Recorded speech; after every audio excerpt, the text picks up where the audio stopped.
Buenos días a todos, queridos hermanos.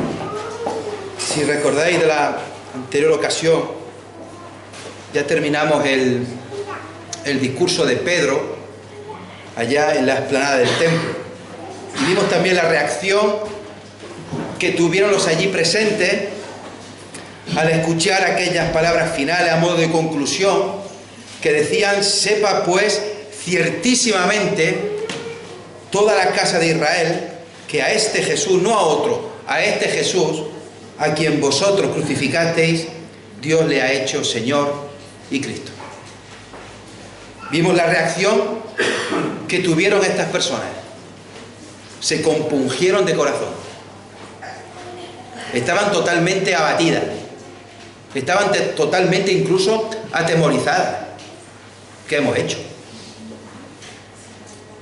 Y preguntaron: varones hermanos, ¿qué haremos? Y Pedro les dice: arrepentíos y bautícese cada uno de vosotros en el nombre de Jesucristo para perdón de los pecados y recibiréis el don del Espíritu Santo. Os invito hoy a la lectura de Hechos 2, versículos 39 al 41.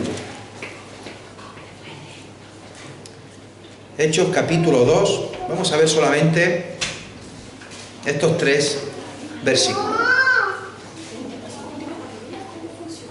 Versículos que veremos que no son de los más estudiados, de los más leídos, de los más explicados a lo largo de este capítulo, que tiene versículos tan preciosos. Estos quizás pasan un poco más por alto, desapercibidos incluso, pero son igual de importantes que los demás y tenemos que estudiarlos también.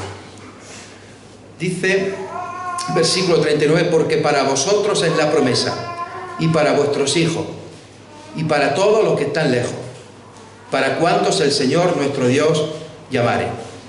Y con otras muchas palabras testificaba y les exhortaba diciendo: sed salvos de esta perversa generación. Así que los que recibieron su palabra fueron bautizados y se añadieron aquel día como 3.000 personas. Bueno, versículo 39. Vamos a leerlo. Porque para vosotros es la promesa, y para vuestros hijos, y para todos los que están lejos, para cuantos el Señor nuestro Dios llamare. ¿A qué promesa se refiere? ¿A qué promesa? Dice, para vosotros es la promesa. Bueno, pues la vimos hace unos versículos antes, en la profecía de Joel, que dice que Dios derramará su espíritu, que todo aquel que invoque el nombre del Señor será salvo. Y aquí es cuando comienza el cumplimiento de esa profecía. Ya ha sido derramado el Espíritu Santo sobre aquellos 120 que estaban en el aposento alto, y va a ser derramado ahora sobre 3.000 personas que se convierten. También vimos en el capítulo 1 y versículo 4, en 1:4, y estando juntos le mandó que no se fueran de Jerusalén, sino que esperasen la promesa del Padre, la cual les dijo: oísteis de mí. Que esperasen la promesa del Padre. Una promesa que dice aquí el versículo que en primer lugar va para ellos, para los que están allí escuchando, para los que han preguntado: varones hermanos, ¿qué haremos? Una promesa que va también para sus hijos, para sus descendientes. Una promesa que tiene alcance mayor, pues la salvación también es para los gentiles, para los que están lejos. Y esto ya lo veremos cuando lleguemos a Hechos capítulo 10, con la conversión de Cornelio, el centurión. El mismo Señor Jesucristo mandó a sus discípulos en la gran comisión: id y haced discípulos a todas las naciones. Ya veremos también más adelante que esto supuso un conflicto, no un conflicto pequeño, sino que fue un conflicto muy grande. La salvación para los gentiles también, se preguntaban los judíos. ¿También para ellos? ¿También para los romanos? ¿Para los griegos? También. No puede ser. El pueblo escogido somos nosotros, solamente nosotros. Hermanos, el sacrificio de Cristo eliminó esa barrera, esa separación, y se puede salvar tanto un judío como un gentil. Repito, esto que ahora lo vemos de lo más normal y lo más natural del mundo, en aquella época, en aquel tiempo, fue una auténtica revolución y trajo muchísimos problemas. Los que están lejos son hechos cercanos.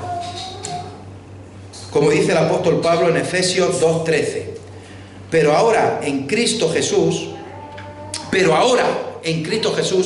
vosotros que en otro tiempo estabais lejos, habéis sido hechos cercanos por la sangre de Cristo. Dice, ahora en Cristo Jesús, por la sangre de Cristo. Es la misma sangre la que salva a un judío y a un gentil. Y esta es la explicación a esos versículos tan mal interpretados, tan mal citados, tan mal entendidos muchas veces, en las cuales se dice que, bueno, que Dios no hace acepción de personas, que no hay judío ni griego, no hay esclavo ni libre, no hay varón ni mujer. Se refieren a esos versículos, a estos mismos que estamos viendo, que la promesa es para los que están cerca y para los que están lejos. La promesa de salvación es para gentiles, para judíos. Y es que Dios, en su soberanía, en su gracia, en su amor, en su misericordia, ha querido que la salvación sea también para los gentiles, para nosotros, en Cristo Jesús, por la sangre de Cristo. Y es Dios el que ha permitido, el que ha hecho que tengamos libertad para entrar en el lugar santísimo, como dice también el autor, la carta a los hebreos. Es el sacrificio de Cristo en la cruz del Calvario, por lo que tenemos nosotros acceso a la salvación, a ese lugar santísimo. Y ese sacrificio se produce porque Dios Padre así lo quiere. Es Dios Padre el que ama al mundo. Es Dios Padre el que envía a su Hijo unigénito. Es Dios Padre el que lo levanta de los muertos. Es Dios Padre el que manda la promesa del Espíritu Santo. Y todo eso para vosotros, en primer lugar, judíos, para vuestros hijos, para los que están lejos. Pero sigue diciendo el versículo también, porque no termina ahí. Para cuantos el Señor nuestro Dios llamare. Para cuantos el Señor nuestro Dios llamare. Y aquí a algunos les gustaría que esta frase no apareciera en el versículo, o que pusiera otra cosa. Algunos hermanos prefieren coger la tijera, la famosa tijera, y cortar esta parte del versículo, o coger el típex y borrarlo, porque esto no me cuadra. Hermanos, no se puede ni se debe hacer eso, y es lo que tiene estudiar un libro de corrido, un libro de seguido, un libro versículo a versículo, que no te puede saltar ningún versículo.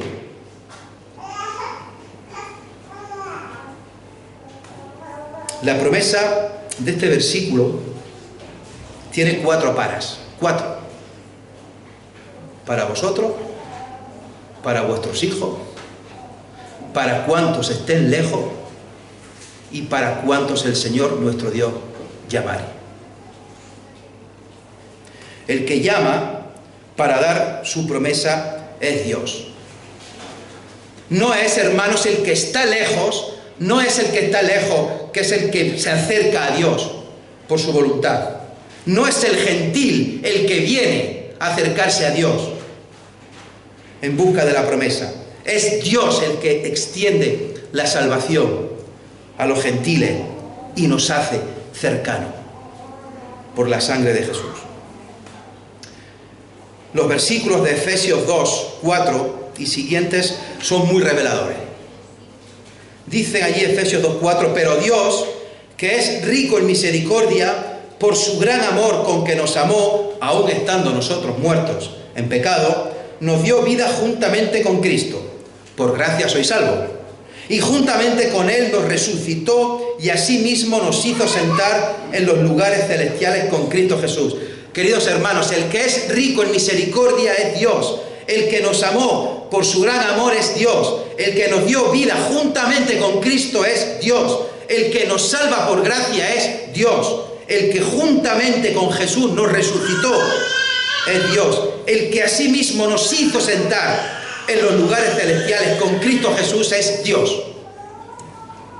¿Sabes lo único que se menciona del ser humano aquí? Lo único que se menciona de ti y de mí, aún estando nosotros muertos en pecado. Como también dice Romanos 3:10, no hay justo ni aun uno, no hay quien entienda, no hay quien busque a Dios, todos a una se desviaron, a una se hicieron inútiles, no hay quien haga lo bueno, no hay siquiera uno. Hace unas semanas también compartí con vosotros, hace ya unos meses, el precioso pasaje de Jeremías 31. ¿Os acordáis de aquel versículo tan precioso? 31:3, con amor eterno te he amado, por tanto te prolongué mi misericordia. El amor eterno es de Dios, el que prolonga la misericordia es Dios. Primera de Juan 4:10, en esto consiste el amor. No en que nosotros hayamos amado a Dios, sino en que Él nos amó a nosotros y envió a su Hijo en propiciación por nuestros pecados. Hermanos, el amor consiste en que Él nos amó a nosotros, no en que yo le amara a Él. Es Dios, hermanos, el que toma la iniciativa, es Dios el que llama hacia sí, como tiene la connotación del verbo llamar en esta frase que estamos viendo de Hechos 2. Para cuantos el Señor llamare hacia sí, tomar hacia Él, traerlos hacia Él. Romanos 8:28.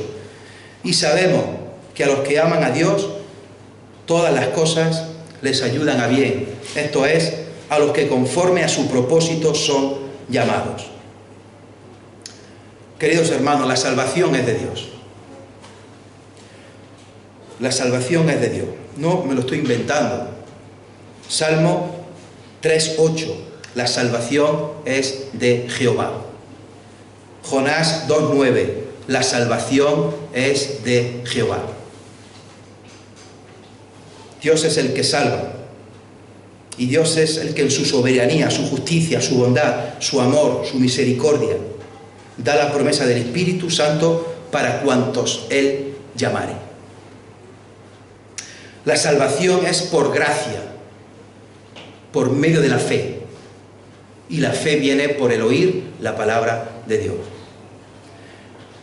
Por otro lado, hermanos, también tenemos claro, y lo tenemos clarísimo, que hay también muchísimos versículos que dicen: todo aquel que invocare el nombre del Señor será salvo. Tenemos claro el versículo precioso que dice: el que a mí viene, yo no le echo fuera. Tenemos claro: todo aquel que en Él cree no se pierda, sino que tenga vida eterna. Es un tema complicado, un tema en el cual se ha escrito mucho, se ha hablado mucho, se ha debatido mucho. Hay hermanos que tienen una postura, hermanos que tienen otra. Cuando estemos en el cielo, obtendremos todas las respuestas a nuestras preguntas. Pero hermanos, hay que ir con humildad, hay que ir con honradez, hay que ir estudiando según nuestras limitaciones, hay que ir aprendiendo, creciendo, reflexionando, meditando, echando tiempo a estudiar la palabra de Dios, todo con fidelidad a Dios y a su palabra, y todo haciéndolo con amor y con respeto, por si alguien no piensa como yo en algún tema. La Biblia enseña claramente que Dios es el que salva, que Dios es el que llama, y la Biblia también enseña claramente que el hombre tiene responsabilidad en cuanto a su salvación. Y debemos conjugar los dos conceptos. Versículo 40. Y con otras muchas palabras testificaba y les exhortaba, diciendo: sed salvos de esta perversa generación. Pedro siguió insistiendo, siguió predicando, siguió exhortando, no con algunas palabras más, no con unas pocas palabras más, sino que dice: con otras muchas palabras.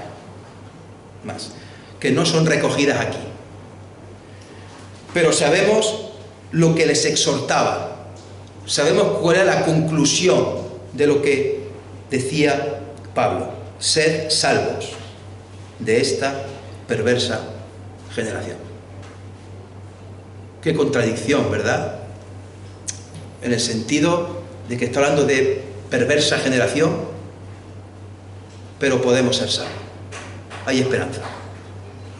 Hay una generación que es mala, una generación que era mala en la época de Jesús, una generación que era mala en la época de Oseas, que empezó Juanvi el jueves, una generación que es mala ahora,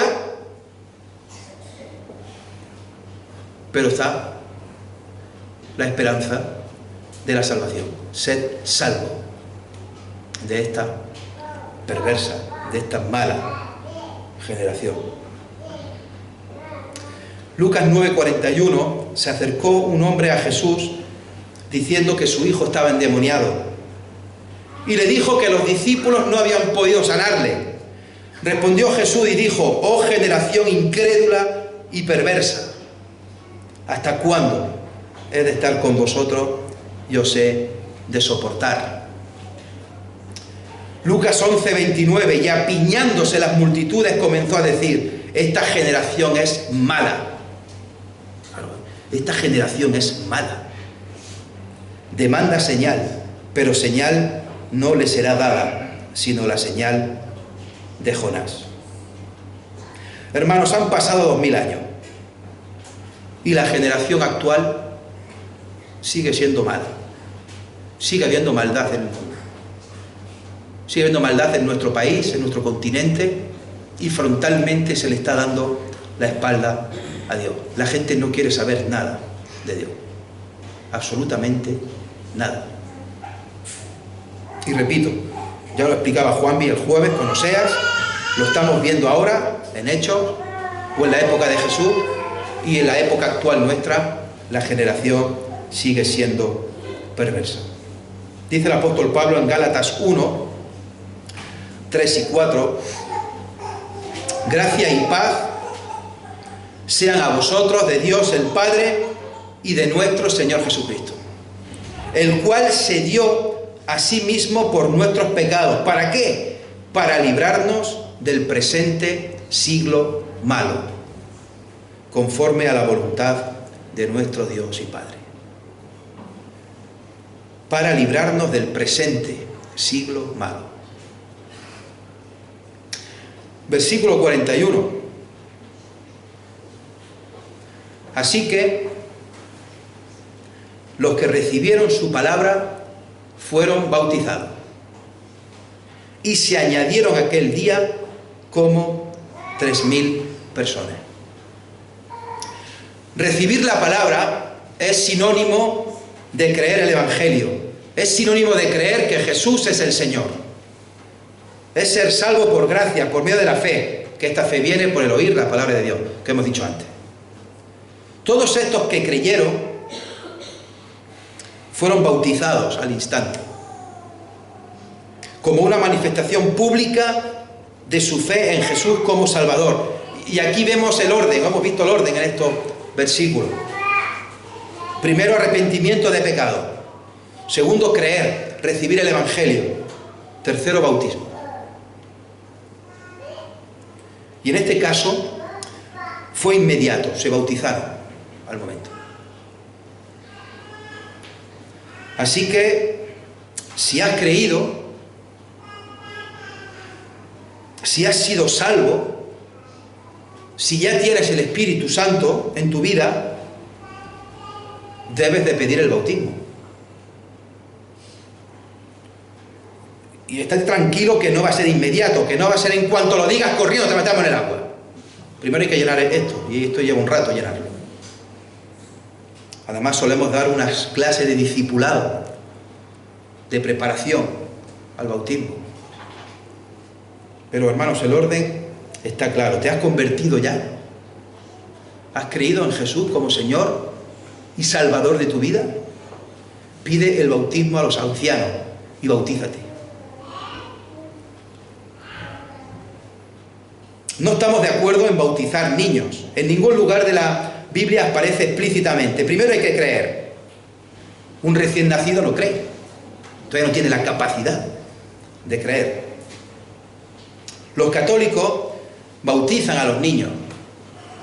Incluso algunas denominaciones evangélicas también, pensando pues, sobre todo en temas de que el pacto pues, va con las personas y con sus hijos, como era antes con Israel. La promesa era para los judíos y para sus descendientes. Pues hay gente que piensa que igual que la promesa es también para los creyentes y para sus hijos. Y por eso bautizan. Y aquí evangélicos en España bautizan niños recién nacidos. Incluso algunos reformadores estaban a favor del bautismo de niños. Aquí, en este caso, los que se convirtieron y los que se bautizaron eran adultos. Eran los que estaban escuchando el discurso de Pedro. Ya veremos más adelante, cuando llegue el momento, el caso de Cornelio y su casa, y el caso también del carcelero de Filipos y los suyos. Ya lo veremos cuando lleguemos a aquellos capítulos. El caso, hermano, es que se añadieron aquel día como 3.000 personas. Y da la cifra, da el número. Eso indica que había un registro, que estaban apuntados. No es que dijeran, bueno, pues, 3.000, no, estaban apuntados. Como 3.000 personas. ¿Y a dónde se añadieron? Porque dice que se añadieron a la iglesia. ¿A qué iglesia? Pues en este caso a la iglesia de Jerusalén. Ya no eran 120, ahora eran como 3.120. Una iglesia enorme, gigante, grandísima. Y eso solo en un día. Se añadieron 3.000 personas en un día. Imaginemos lo que pudo suceder y lo que sucedió en los siguientes meses y años. Lo que pudieron crecer. De hecho lo sabemos, lo que creció la iglesia de Jerusalén y lo que crecieron las demás iglesias. Mucha gente de la que se convirtió, muchos de estos 3.000 vivían allí en Jerusalén, pero otros muchos no, porque estaban de visita por la fiesta de Pentecostés y les pilló fuera de su casa, pero no se fueron al momento. Estaban en la iglesia, se quedarían un tiempo escuchando más instrucciones de los apóstoles, aprendiendo más del Señor Jesucristo. 3.000 personas. Solemos pensar mucho en los números. Yo, por mi profesión y por mis estudios, los números me acompañan continuamente en mi vida. Datos, cifras, tasas de variaciones, porcentajes, contabilidad, inversión, finanzas, números. Todo número. Y más números. Bueno, y podríamos pensar, bueno, pues nos gustaría estar más en la iglesia. Nos gustaría que los bancos se llenaran, que no cogiera nadie, que tuviéramos que abrir la puerta y más gente allí fuera.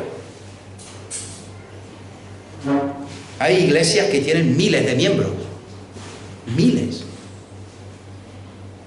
Otras personas piensan lo contrario, dicen, uy, iglesias tan grandes, no, bueno, es mejor iglesias pequeñas, iglesias familiares, iglesias en las cuales nos podamos saludar, nos podamos conocer, nos podamos preguntar, porque una iglesia de 1.000 miembros es muy impersonal, no te da tiempo a saludar a nadie o a casi nadie. Imaginaros con lo que nos gusta hablar, al menos a mí, tener que saludar a todo el mundo. Si ya los que estamos aquí cerramos la puerta, siempre los últimos, imagínate que hubiera 1.000 y pico personas. ¿A qué hora terminaríamos de hablar, de saludar, de preguntarnos? Hermanos, más que cantidad, lo importante es calidad. Y aquí estamos los que Dios quiere que estemos, ni más ni menos. Y la pregunta es personal para cada uno de los miembros de la iglesia que estamos hoy aquí. La pregunta es personal para cada uno y no hay que responderla, sino que tienes que respondértela a ti mismo, para tu interior, para tu adentro. ¿Cómo eres en la iglesia? ¿Cómo eres en la iglesia ahora? No vivas de las rentas, no me vengas con lo que has hecho hace 20, 30 años, no me vengas los años que llevas en el Evangelio, que es que llevo 50 años en el Evangelio, no. No me cuentes lo que has sufrido por la iglesia. La pregunta relevante es, ¿cómo eres en la iglesia ahora? ¿Actúas de manera correcta? ¿Actúas de manera bíblica, cumpliendo la voluntad de Dios? ¿Eres un buen creyente que se preocupa por los demás y que se preocupa por la extensión del reino? ¿O eres de los que se van quejando, criticando y diciendo que todo te parece mal, todo se hace mal y todo está mal? Hermanos, no es cuestión de cantidad, es cuestión de calidad. Puede haber una iglesia con muchos miembros, muchísimos, que vengan los domingos, pero que se limiten solo a venir y a esperar recibir. Muchas veces he escuchado, y no digo que esté mal del todo, no digo que esté mal del todo. Vengo a la iglesia porque me siento mejor. O vengo a la iglesia para sentirme mejor. También tristemente he escuchado lo contrario. Salgo de la iglesia peor de como vine. Hermanos, es cierto que en la iglesia nos deberíamos encontrar mejor. Es cierto que deberíamos sentirnos mejor. Es cierto que deberíamos salir mejor. Pero hermano, mi motivación principal al venir a la iglesia no es para yo encontrarme mejor. No es para ver qué puedo recibir yo. No es para ver qué me pueden aportar los demás a mí. A la iglesia no vengo a contar mis experiencias. No vengo a contar lo bien, lo regular o lo mal que me ha ido. Hermanos, a la iglesia vengo a adorar al Señor. A la iglesia vengo a adorar a Cristo.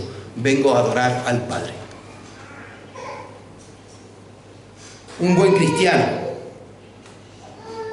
es el que sigue haciendo el versículo 42 que veremos el próximo día, si Dios lo permite. Perseverar. Perseverar. ¿En qué?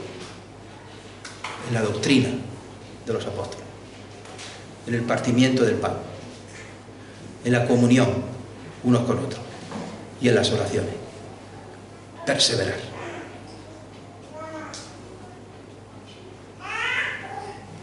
Se añadieron como 3.000 personas aquel día a la iglesia.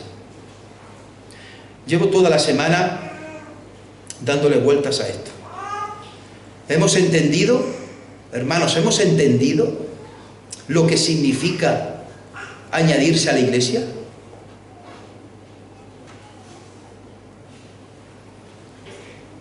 Cuando eres salvo, en el momento que te salvas, te añades a la Iglesia Universal, que es la que forman todos los creyentes del mundo.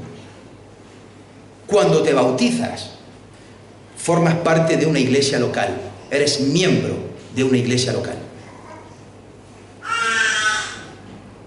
Yo recuerdo que me bauticé con 15 años en Cambronera.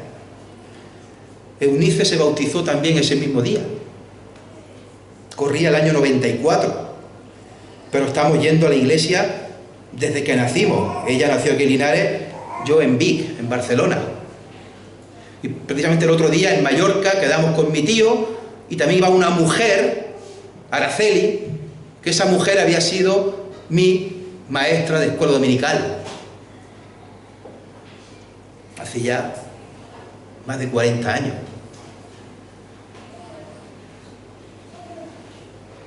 Otros de los que estáis aquí lleváis muchos más años en el Evangelio. Dice, escucha, se bautizó en el 94, yo me bauticé 30 años más atrás todavía. ¿Cierto? Hermanos, repito, Lo importante no es tanto lo que hayas hecho estos años atrás. Todo lo que hayas hecho, Dios te lo recompensará. Correcto. Pero lo realmente importante es ahora. 17 de marzo del 2024. ¿Cómo estás creciendo espiritualmente ahora? Hermanos, la vida en la iglesia no es como en el trabajo, que me jubilo y ya dejo de trabajar, sino que la vida en la iglesia es para siempre. La vida de la iglesia no es como en el trabajo, en el cual el jefe, el propietario, el dueño, el que manda, es el que se come todos los marrones, todas las preocupaciones. Yo me limito a ir las horas en las cuales tengo que ir a trabajar, cobro mi sueldo y ya está. Y voy a mi casa y me olvido de cualquier preocupación. Aquí no se trata de que vengo al culto y me voy y me olvido de la iglesia. O que se encarguen los ancianos, que están para eso. Que lo hagan ellos todo, el trabajo, que lo hagan todo, que están para eso. Me sigo preguntando, yo sigo preguntando, hermanos, ¿hemos entendido bien lo que significa ser miembro de una iglesia? ¿Lo que significa añadirse a la iglesia?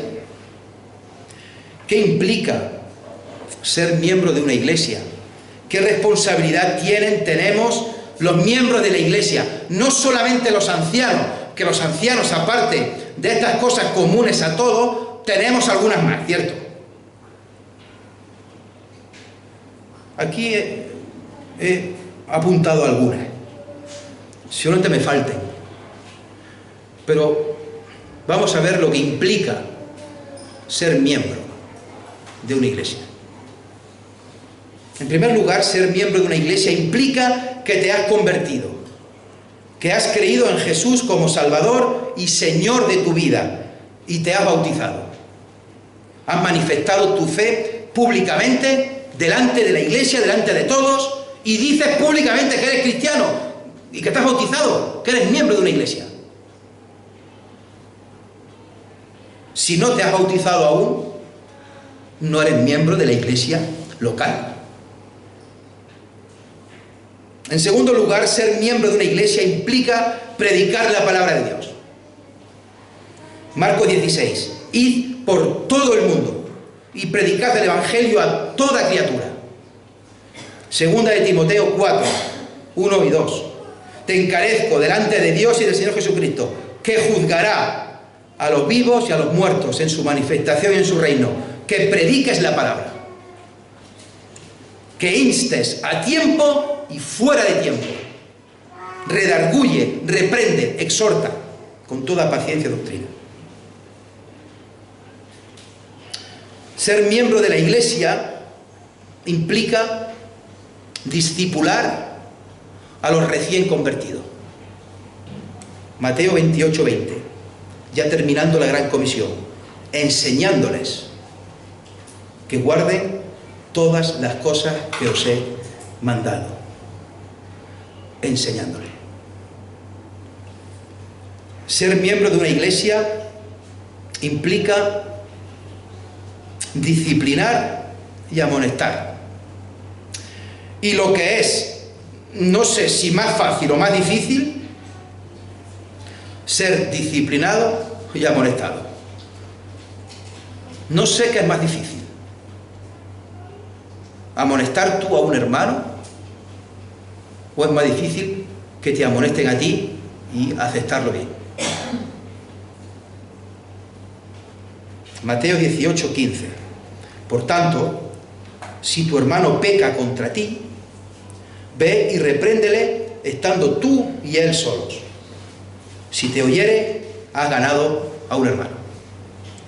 Mas si no te oyere, toma aún contigo a uno o dos, para que en boca de 2 o 3 testigos conste toda palabra. Si no los oyere a ellos, dilo a la iglesia. Y si no oyere a la iglesia, tenlo por gentil y publicano. Es decir, no es miembro de la iglesia. Hermanos, ser miembro de una iglesia implica asistir a las reuniones periódicamente. y perseverar en lo que hemos dicho antes de Hechos 2:42. Es perseverar.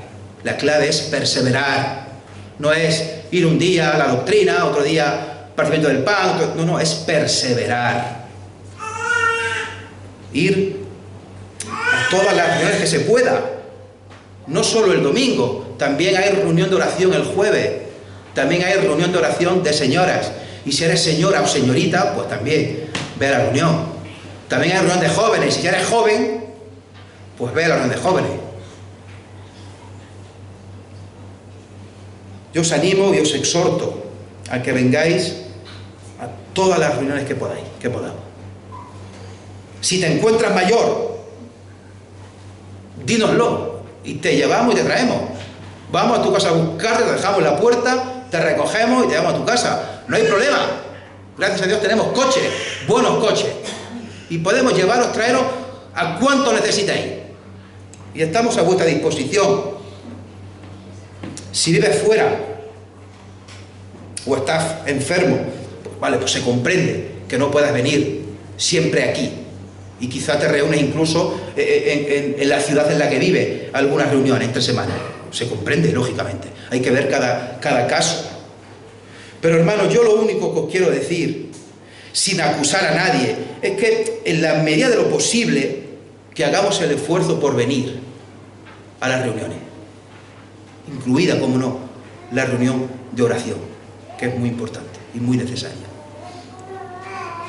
Hebreos 10:25.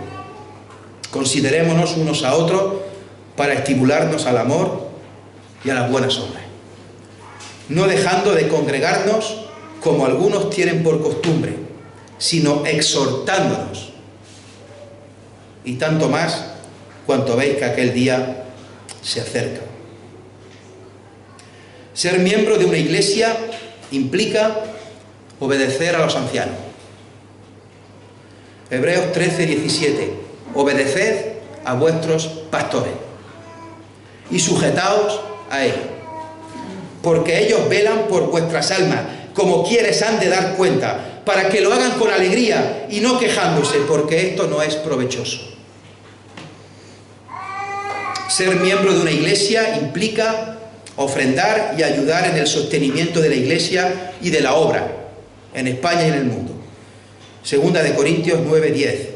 Y el que da semilla al que siembra y pan al que come, proveerá y multiplicará vuestra sementera y aumentará los frutos de vuestra justicia, para que estéis enriquecidos en todo, para toda liberalidad, la cual produce por medio de nosotros acción de gracias a Dios. Y dejo para el final, no porque sea más importante o porque sea menos importante, sino porque es precioso, como todo. Dejo para el final esto.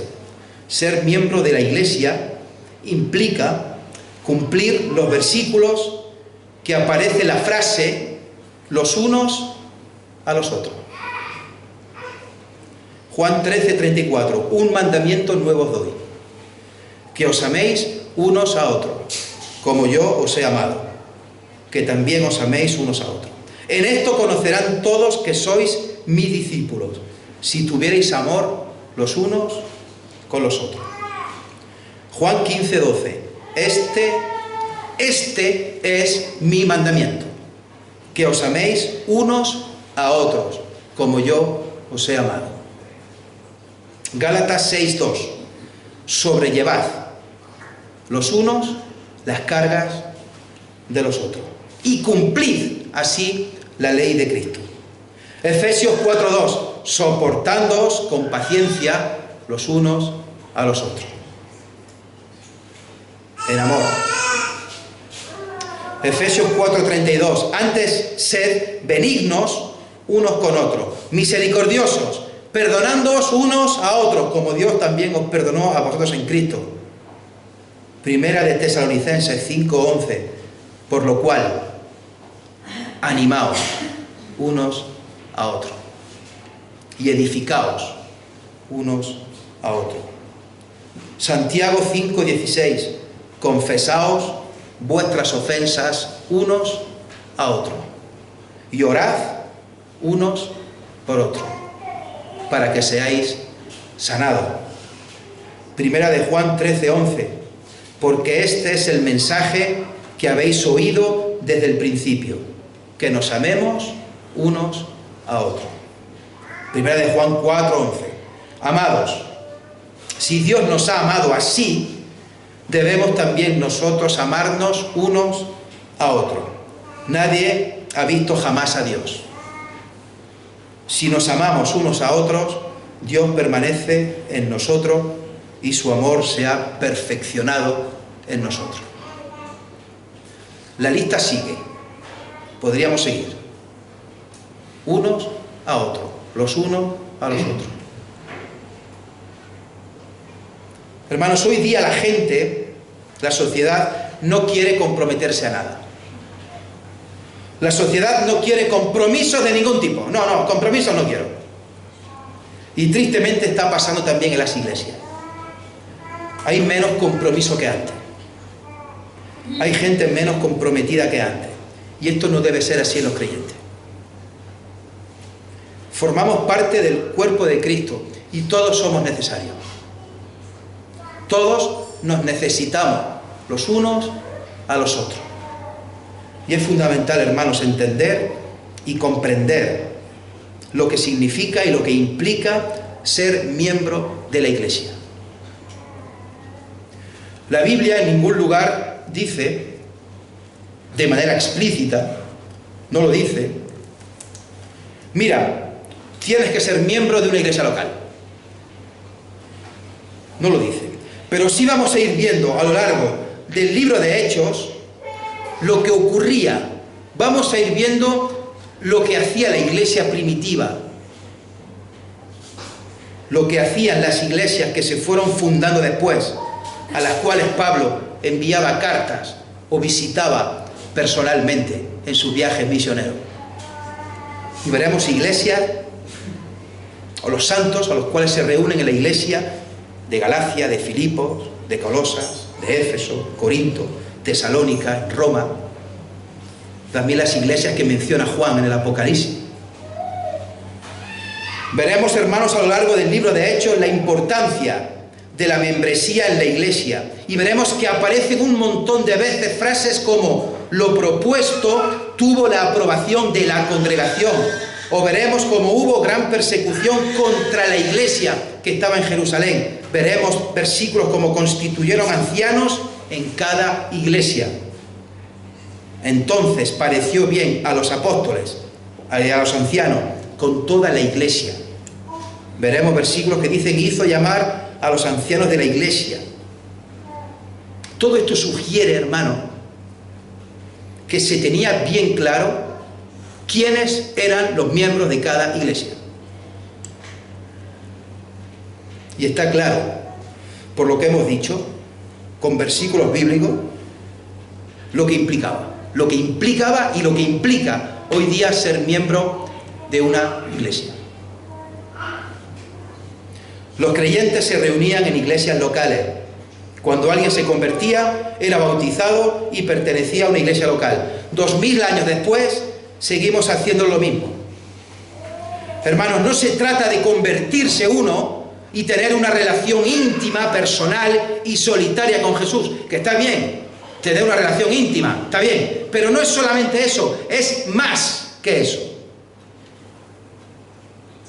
Es formar parte de una iglesia local. Es perseverar juntos, unánime, la doctrina de los apóstoles. Es perseverar juntos y unánimes en el partimiento del pan. Es perseverar juntos y unánimes en las oraciones. Y es perseverar juntos y unánimes en la comunión unos con otros. Hermanos, formar parte de una iglesia local no es algo malo, no es una carga, no es una obligación, no es algo pesado. Es todo lo contrario. Dios ha permitido que podamos formar parte de una iglesia local y es algo maravilloso. Y nos podamos ayudar, visitar, exhortar, animar, cuidar los unos a los otros. Hermanos, en medio de esta generación perversa que leíamos antes. Dios ha querido que estemos en la iglesia. Un lugar de refugio, donde el que nos cuida por encima de todo es Él, es Dios. Pero también el que permite, por su misericordia, que yo pueda cuidar de otro, que yo pueda cuidar de ti y que tú puedas cuidar de mí. Cuando hicimos hace unos meses la presentación de la pequeña Eva, que está ahí atrás, tan feliz, tan contenta, presentamos a la niña a la iglesia, pero no es para que la conozcáis, mirad qué bonita es, mirad qué padres más guapos, no es para eso, es para orar por ella y para tener el compromiso. Todos los que estamos aquí en la iglesia adoptamos el compromiso, porque nadie me dijo lo contrario después. Yo lo dije y a mí nadie me decía, no, yo estoy de acuerdo con eso. Es que todos teníamos que velar por ella, todos teníamos que orar por ella, todos teníamos que preocuparnos por ella, y así todos los unos con los otros. Y es una obligación que tenemos como miembros, es una responsabilidad, pero sobre todo es un privilegio, es un placer el poder hacerlo. Y es algo maravilloso que yo pueda cuidar de ti y que tú puedas cuidar de mí. A Él sea la gloria. Amén. Señor y Padre, te damos muchas gracias por este día. Y agradecemos, Señor, tu amor y tu misericordia. Agradecemos, Señor, el poder ser tus hijos, el poder formar parte de tu pueblo, el que nos hayas salvado. Gracias, Padre, por la persona del Señor Jesucristo, al cual proclamamos como el Señor de todo cuanto hay de nuestras vidas. Es el Señor de esta iglesia. Y queremos, Señor, que siga siéndolo así. Queremos, Señor, que tú sigas bendiciéndonos, que tú sigas ayudándonos, que sigas ayudando a nuestros hijos, a nuestros nietos, que se sigan añadiendo a la iglesia a los que hayan de ser salvos. Gracias, Padre, por poder tener el privilegio de formar parte de esta iglesia. Gracias, Padre, por los hermanos que la formamos. Señor, y a pesar de nuestros defectos, de nuestras manías, de nuestras torpezas, a pesar de que no hacemos siempre las cosas bien y tenemos muchos fallos, Señor, y de los cuales queremos pedirte perdón por todo ello. Pero a pesar de eso, Señor, pues ahí podemos decir que vamos tirando. Vamos, Señor, yendo día a día, vamos creciendo. Vamos, Señor, teniendo puestos los ojos en Jesús, el autor y el consumador de nuestra fe. Y no somos cristianos perfectos, ni somos una iglesia perfecta, como tampoco fue perfecta la iglesia de Corinto, la iglesia de Roma, la iglesia de Galacia, la iglesia de Éfeso, la iglesia de Tesalónica, la iglesia de Tiatira, de Sardis, de la Odisea. Todas tenían sus problemas, todas tenían sus dificultades, todas tenían sus fallos. Pero eso, Señor, no hace más que demostrar nuestra flaqueza, nuestro fracaso, nuestra inseguridad, nuestro pecado, y no hace más que demostrar que tú eres un Dios santo, santo, santo y soberano, un Dios poderoso, y un Dios que a pesar de toda nuestra limitación permite que podamos ser útiles y podamos ayudarnos unos a los otros. Queremos, Señor, que podamos cumplir con tu palabra. Queremos, Señor, que podamos entender lo que implica ser miembro de una iglesia. Y aquí estamos, Señor, muchos miembros de la iglesia. No implica el venir solamente los domingos y esperar a ver qué recibo, a ver qué me dan. No. Señor, venimos aquí a adorarte. Venimos aquí a glorificarte. Venimos aquí a manifestar que eres nuestro Dios. Venimos aquí a reconocer que separado de ti no podemos hacer nada. Y queremos, Señor, suplicamos tu ayuda, tu guía, tu dirección en nuestras vidas, en nuestra familia y en nuestra iglesia. Señor, que nos podamos preocupar los unos por los otros, que podamos orar los unos por los otros, que podamos animarnos, exhortarnos, consolarnos, perdonarnos. Señor, que podamos seguir creciendo. No sé si en número, porque el crecimiento lo das tú, sino, Señor, que podamos seguir creciendo en conocimiento de tu palabra y creciendo, Señor, en adoración a tu persona.